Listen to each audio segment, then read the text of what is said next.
This is Nan McKay, and this is part of our Pivot to Soar series. We are interviewing trailblazers who have pivoted away from their former career to another venture by creating a business. Our guest today is Suzanne Moore. Suzanne helps solopreneur women focus on bringing revenue into their business rather than playing the game of whack-a-mole with their to-do list. She's the author of Hang On Tight, Learn to Love the Roller Coaster of Entrepreneurship. So welcome, Suzanne. Thank you so much, Nan. I'm delighted to be here with you today. Take us on your pivot journey. You left a six-figure corporate job to start a business. Tell us about your current business and why you decided to start a business. Well, I was always very interested in entrepreneurship. And actually, after I went through my MBA program, I worked at very entrepreneurial companies. And I got to the point where I started my business on the side, and it was a coaching business. I'm currently a business and marketing strategy coach. I love doing that work and helping women figure out what they need to do. And I started by coaching on the side, and I really enjoyed it. And at a certain point, I got laid off from that six-figure job.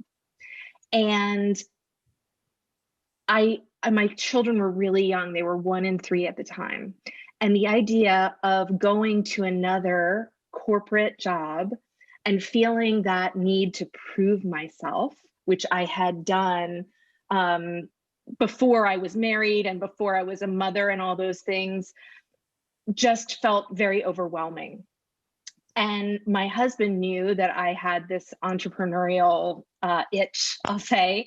And he said, I think it's the time for you to try something on your own.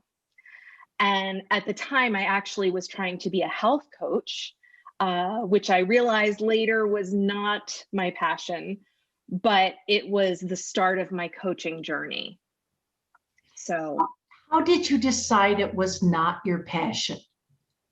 I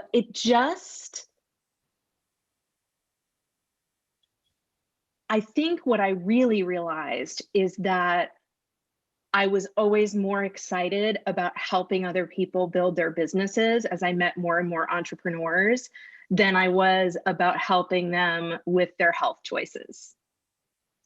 And so I transitioned and went into helping them with their businesses instead. I think the number one reason why people are afraid to pivot is financial. So when you pivoted, how were you able to make that financial transition to go from maybe the job that you'd had all the way over here, and then to pivot again to another area? What was in your mind about this financial benchmark or transition that you needed to be able to make that pivot? Well, I will say it was extremely scary. And I was very glad that I had my husband's support. And because I was laid off from my corporate job, I also had the opportunity to take some unemployment. And that really helped. And so that was key to my journey and my ability to pivot. I will say, though, I had a long time where I really struggled with the pressure of bringing in more money in my business, and it made it very difficult. And it's not what I would recommend to other women or other people who are thinking about leaving their work for an entrepreneurial situation.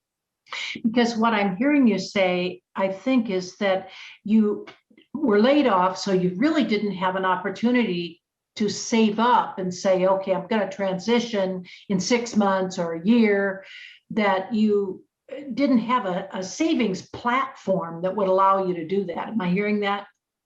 That is absolutely correct. Yes. And if I had it to do over again, I would have continued some form of regular income work. Now, in my situation, I didn't make the choice to leave when I did, but I think I would have chosen to get something part-time so that I at least had some income coming in, which would have eased the burden and enabled me to invest in my business the way I wish I had, because I think it would have helped me grow more quickly and more successfully. And choosing that part-time job, would you have looked for something in the area that you ended up in, do you think, or would you just have wanted money, period? Well, it's so hard to look back at 10 years ago and say what I would have done. But what I can say is that if I were to recommend something to someone today, I would suggest that they get something that doesn't take a lot of their time and energy outside of whatever hours they're in that office or job situation, because that will enable them to have the mental and emotional energy to work on their business outside of it, and they won't be tied up in it. That is great advice, because it does take a certain amount of energy just to start a business. Absolutely, yes. And to run a business, I really think about it not just in terms of energy, but emotional energy, because we only have so much of that in a given day, week, hour, sometimes, right? When you do your business coaching, let's talk about that a little bit, because there's a lot of people that are thinking about starting a business that are listening and watching to us. Give them some advice. What would you say is your primary piece of advice to your clients today? Ooh, this one's a tough one for me. I would say there are two things. It's very hard for me to narrow it down to one. Focus on what you are achieving rather than what isn't going right. I find that so many, particularly women, it doesn't matter. I'll get on a client call with someone and they'll talk to me for 15 minutes about what they haven't gotten right and what they haven't done, and they're feeling insecure about it. And then they'll tell me, oh, and by the way, I closed a new client. And I'm like, what are you talking? I can't believe that we're 15 minutes into a coaching call and you're just telling me now that you closed a new client. That's what you should be starting with. That's what you should be focused on, right? So I find it very important that we focus on what is going well, because there will always be plenty of things that aren't. And there will probably always be more things that aren't. And we need to keep our energy positive. So that's one. And then the other thing is that if you make an offer, if something doesn't go well, it isn't necessarily that what you're offering isn't good and doesn't have value. It's more likely how you're offering it, the language around it, how you're communicating about it, or maybe who you're putting it in front of. Because the reality is that there's so many smart people in the world creating brilliant things. A lot of them don't ever get to the people that need them. And it's about that matching process and that communication and the language. It isn't that what they're creating doesn't have value. Do most of the people that you coach, are they starting a business, or are they kind of into a business when they come to you?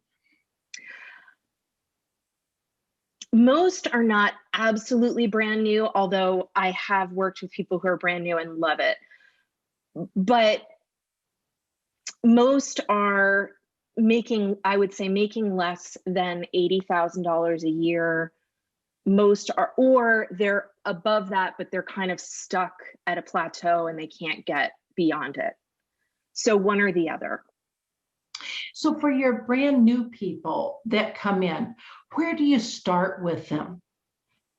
I always, doesn't matter if they're brand new. It doesn't matter if they're, six-figure businesses. I always start with their ideal client and understanding their ideal client and understanding the language around their ideal client. And I find this very interesting because I've had people say, oh, I've done the ideal client thing. And I equate this to people who, I know a lot of people that read the Bible every day and they get value from it. It feeds them in a certain way and it helps them to be introspective. And what I know of them is they don't get to a passage that they've read before and say, oh, I've read that one, I'm moving on. They read it again, and they read it again because whenever they read it the last time, whether it was the day before or 6 years before, they were a different person in a different place. And they've learned and they've grown since whenever that time was. And I believe the same is true about looking at your ideal client. We as entrepreneurs grow and change every single day. And our ideal clients change with us. And so I always start with that work no matter what. And sometimes it goes very quickly. And sometimes people realize that, oh, things have shifted. We really need to talk about this. Do you run into people that say, I just don't know what I should do for a business? I want to do a business, but I don't know what my strengths are or what I have to offer. That is not something that I typically experience. I think because of the circles that I'm in, I am meeting entrepreneurs constantly, and it's pretty rare that I meet someone who doesn't. I more often meet someone who wants to do 5 different things at the same time than someone who doesn't know what they want to do. Put it that way. Let's talk about your book a little bit. I am writing one as well, so I know what a huge, I guess, I don't know if I call it a labor of love, but it's a big task. Why did you decide to write a book? I have thought about writing a book for a long time. In fact, I started one about 5 years ago. And I probably got about 70, 80% of the way on a first draft. And then I allowed something else to jump in and become a priority. And of course, never went back to it. And in that time, I have chided myself about the fact that I hadn't done that book and it was still there. And with COVID last summer, I really started to think about that book a lot.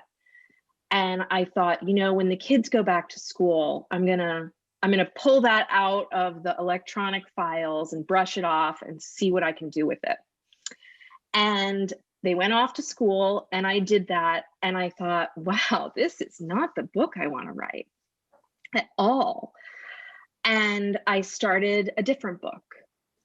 And I committed to writing it and thought that I would have a solid first draft by the end of the year.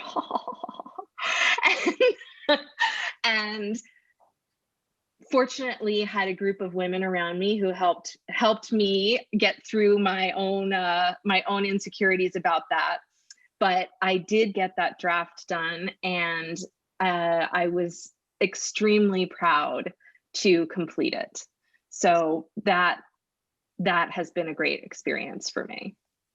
What process did you use from there? Did you go to a publisher or did you self-publish? Tell us a little bit about that journey. Sure. I used an independent publisher, and I did that. I, of course, did not intend to do that. I intended to self-publish, but it's one of those things that you don't know what you don't know. And I have a dear friend whose name is Deborah Keevan, and she has a business called Highlander Press, and it's an independent publishing company. And I spoke with her when I was probably about 6 or 8 weeks into writing. And I joined a book cohort that she had of women who were all intending to publish in the fall of 21. And it was an absolutely wonderful experience for me. And I know that my commitment to that cohort is why I actually completed the book. So when you say cohort, you mean a group of people that are kind of all interested in the same thing? A group of people who were all writing their books at the same time. And we learned about the process of writing, publishing, all the things that go in the back and the front of the book, all about marketing the book, which I know a lot about marketing. And yet it's always good to hear from a different perspective and to be reminded about certain things, or have someone help you think about the tweaking of something that may be the difference between marketing a program of some kind versus a book. In your business, when things started to grow, how did you deal with the administrative duties? Like, did you hire people, or did you use contract people, freelance? What'd you do?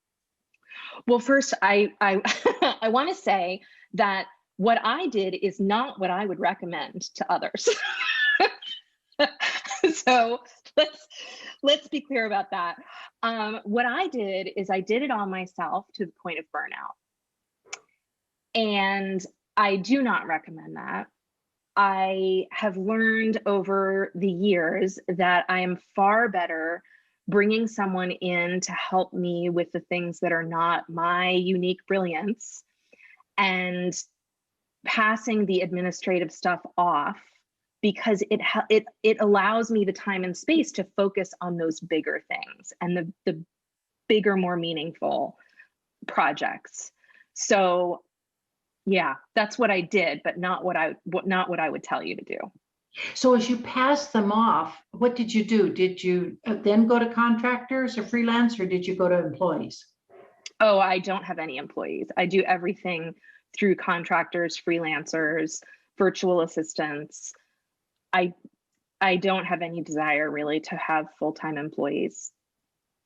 I totally understand and agree with you, especially in a small business, because once Yeah. you've got employees, you've got all the reporting and the financial aspects and the government aspects to it on the regulatory stuff. So what'd you do? Did you go to like Fiverr, Upwork, or how'd you do it? Oh, how did I do it? Really, I know so many entrepreneurs that it was about networking with my entrepreneurial friends and finding assistance that way. And I've had a series of different assistants throughout, and somehow I find the ones I need. But I do recommend using, I've also used Fiverr, I've used Upwork, I've used IVA.org, which is the International Virtual Assistant Association, so IVAA.org. And I always recommend people check that out. So there's any number of ways to do it, but my biggest suggestion is to get references, and especially references of people you know, if you can.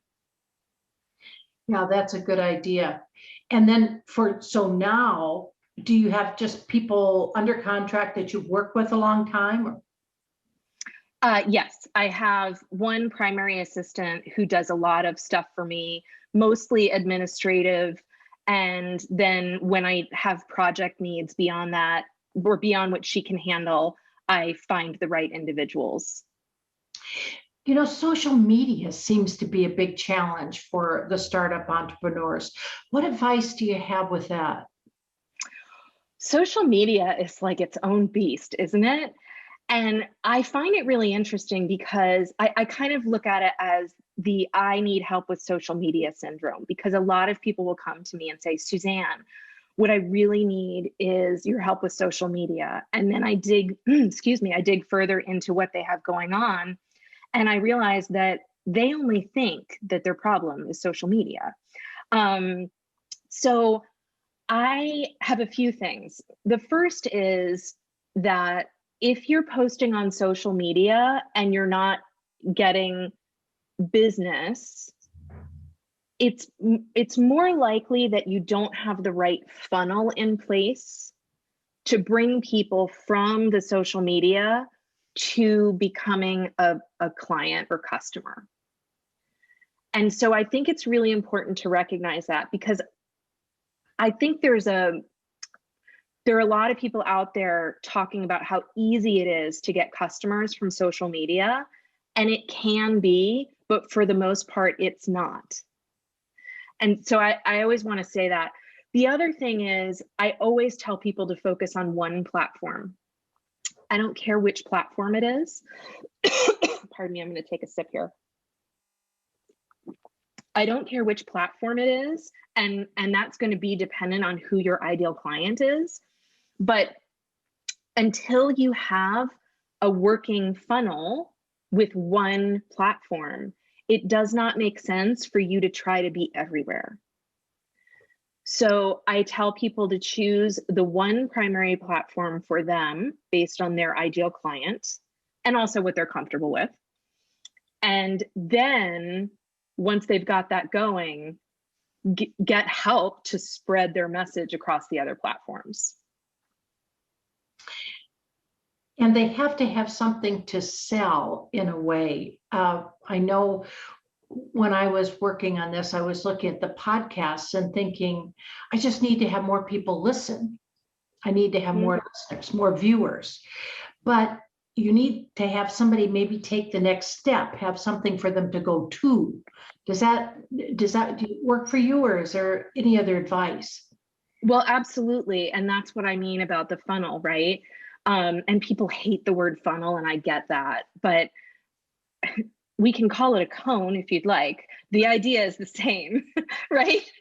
It's having a lot of people that have a little bit of interest, and then whittling those down to people who have more interest, and then whittling them down to people who have a lot of interest, fewer people who have a lot of interest.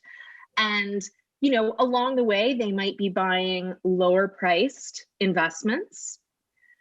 But ultimately, what you really want is people investing with you at a higher level, because that's how you can serve best. Because when people are paying more to work with you, you can give them more time, you can give them more energy, you can really get in there and help them. And that's how and doing all that is really how we make money, right? It's the value that we bring to people. So a lot of people have trouble getting their email lists. We talk about having that free thing like an ebook or a spreadsheet or something for people to download so that you can get their email address. Is that what you would suggest, or are there other ways that you know of? Well, there are all kinds of ways to get people on your email list. I think at one point I had a giveaway years ago that was something like 40 ways to get people on your email marketing list. So there are quite a few, but free gifts are great. Holding events, whether they be in person or online, are great. I particularly like those myself because I'm an outgoing kind of gal, and I think I do well having people get to know me that way, and they kind of that know, like, and trust factor happens faster. But what I do tell people is some of that is based on who you are and what your personality is. And I actually have worked with people to look at, well, where have your clients come from? Is it through sending emails? Is it through social media? Is it through having events? Is it through in-person networking? And what a lot of people will do is say, oh, it's through my social media stuff, so I really need to work on something else.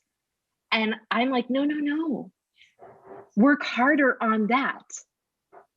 Dig in, lean in, right? Lean into that because it's already working for you. Make it work more. Don't take something that's working and say, well, this other thing hasn't worked for me. and it doesn't really fit my personality, but other people say it will, so I better go do that.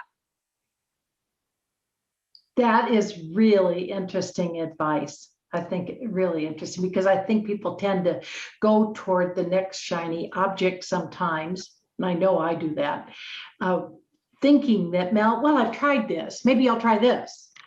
Right. And in reality, that's not always the best way to do it, because you haven't flushed it out totally on your first one. Absolutely.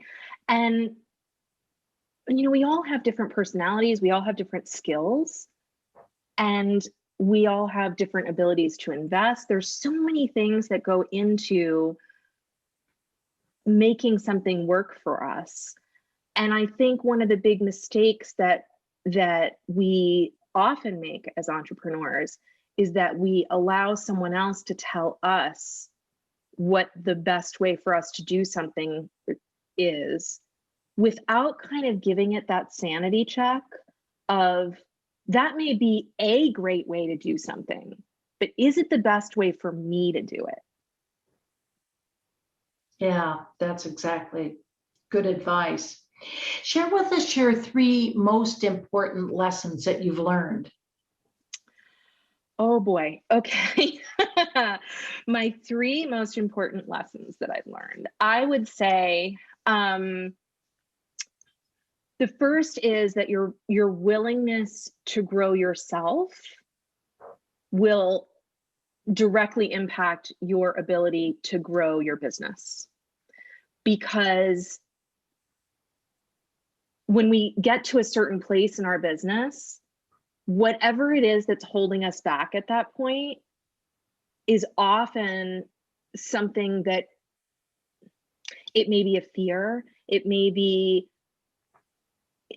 organization, whatever it is, it's something within us that isn't allowing us to get to that next step. It may be a lack of willingness to hire someone to help us. It could be a lot of things, but ultimately, it's our personal growth that we have to get through in order to make our business grow. So that's the first. The second is that the power of being in a supportive group as an entrepreneur, I think, is absolutely exponential. There is no way that I would have gotten my book done without the group of women that I connected with around getting my book done.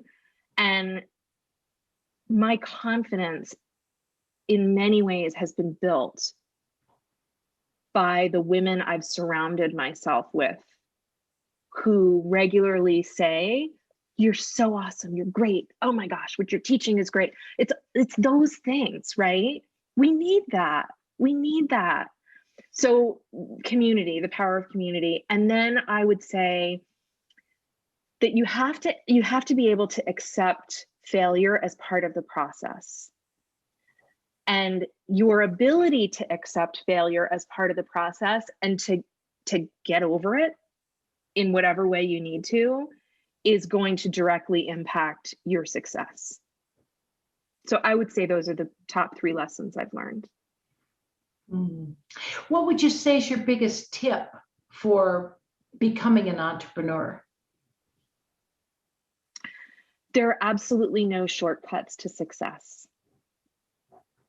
That's my biggest tip. And recognizing that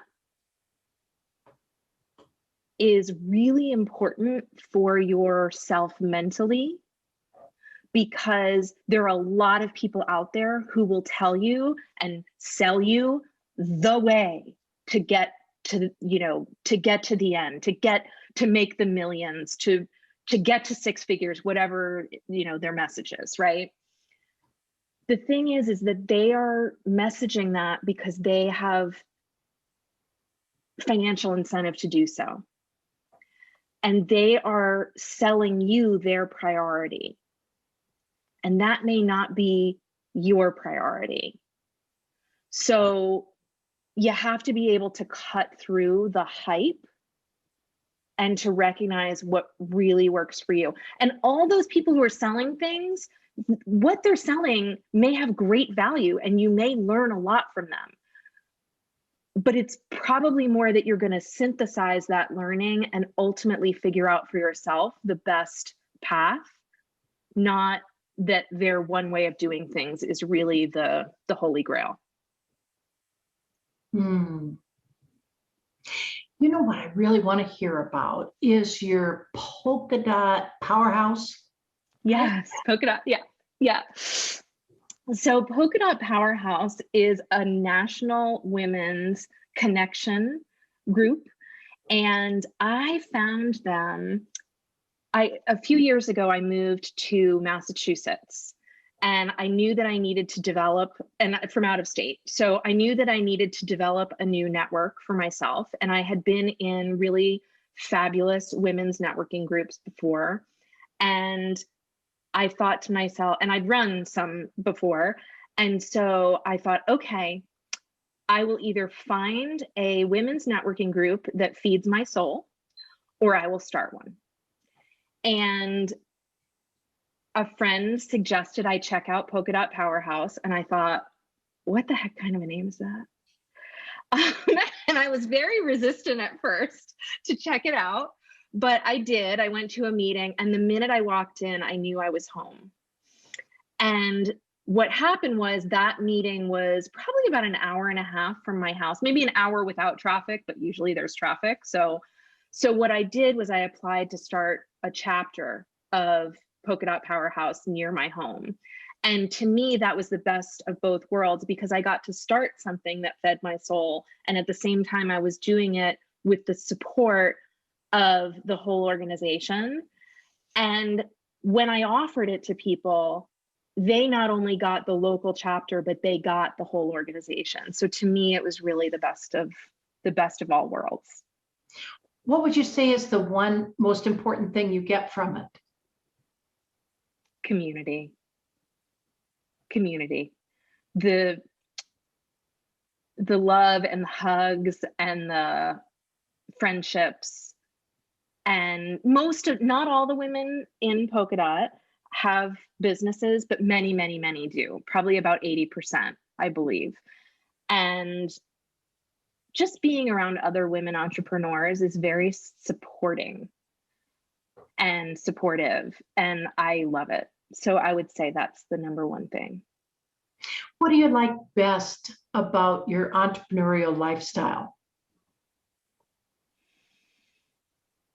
The fact that I can write a book in the back seat of my car on the side of my son's baseball diamond.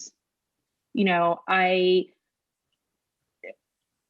no one tells me where I need to be or what I need to be doing.